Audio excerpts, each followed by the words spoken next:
2 Korintiërs 5 vers 7, want ons leef deur te glo en nie deur te sien nie. En so, my liewe mens, loop ek deur die jaar van 2020, wat verseker vir my 2020 visie gegee het, oor sommer baie goed. Ek het in die proses deurgegaan wat 'n absolute vuurdoop was in geloof. Maklik was en is dit nie, maar die moeite werd, verseker. Einde 2019 het ek God se stem begin hoor my vra, wat is jy bereid om voor te skik in die lewe? Wat wil jy hê in die lewe? Waar ek was in daardie tydste van my lewe, finansiëel en sommer verskeie vlakke, was nie wat ek wou hê nie. Almal wil mos beter in die lewe hê. Om broekskeer deur elke dag te maak, is mos nou niemand se idee van pret en plesier nie. Veral nie myne nie. Wanneer ons so besig is, dan hoor ons mos nie altyd so mooi nie. Maar meer en meer het ek God se stem gehoor. Daar het 'n diep soeke in my hart gekom om beter te wil hê. Ek het 'n soeke en 'n hinkering in my hart gehad wat net gestop kon word deur Jesus en gevul kon word met die Heilige Gees. As daar dwarsklappe gegee word in die lewe, is ons mense mos geneig om een van 2 roetes te volg, of alles oorgee aan Abba Vader, of ons vlug na die wêreldse dinge. Nee, nie vir my nie. 'n Als en 'n totale oorgawe aan God was my opsie. Nie dat dit nie gekom het met sy eie prys nie.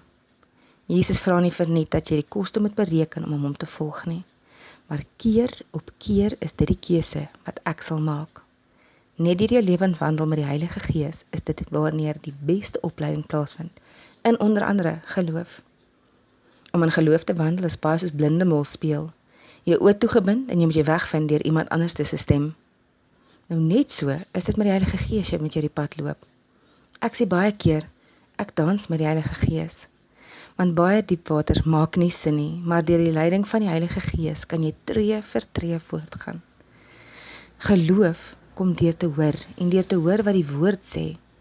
Tyd saam met God in die woord en lofprysing en gebed het eindelose waardevolle krag. Daagliks daarsonder kan jy die lewe en vyand nie aandurf nie.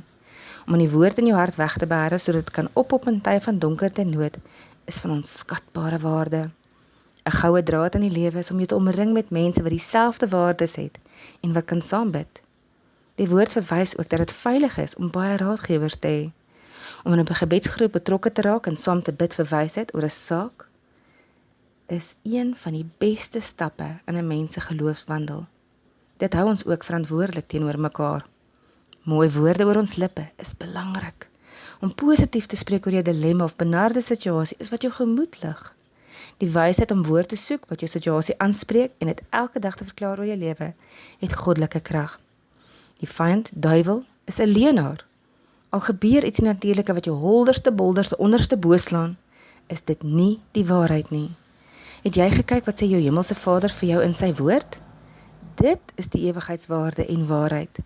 Ons vyand kom om te steel en te roof en te moor, maar God se woord bly ewig waar en sal nooit leeg terugkeer na hom nie. Om in geloof te wandel is soos om 'n gewaarborgde cheque in jou hand te hê, met die wete dat jy kan bank toe gaan daarmee en dit sal nie hop nie. Die loop van geloof in jou lewe is 'n versekerde wete, dat maak nie saak hoe sleg die situasie nou lyk nie. Jy gaan hierdeur kom. Dalk nie sonder 'n skrap of 2 nie, maar jy gaan absoluut. Wanneer jy voor 'n rivier staan en jy weet jy moet deurgaan, jy moet by die ander kant uitkom, dan gaan jy vorentoe. God sal jou nooit begewe of verlaat nie. Dit mag dalk vir 'n oomblik vir jou voel of die storm jou gaan meesleer, maar vertrou op God, jou redder. Hy stel nie teleur nie. Loop in vir totale vertroue en geloof in jou meester se lewensplan vir jou. Luister na sy stem. Hy roep jou op die regte pad, nie links of regs nie. Loop, jy's veilig.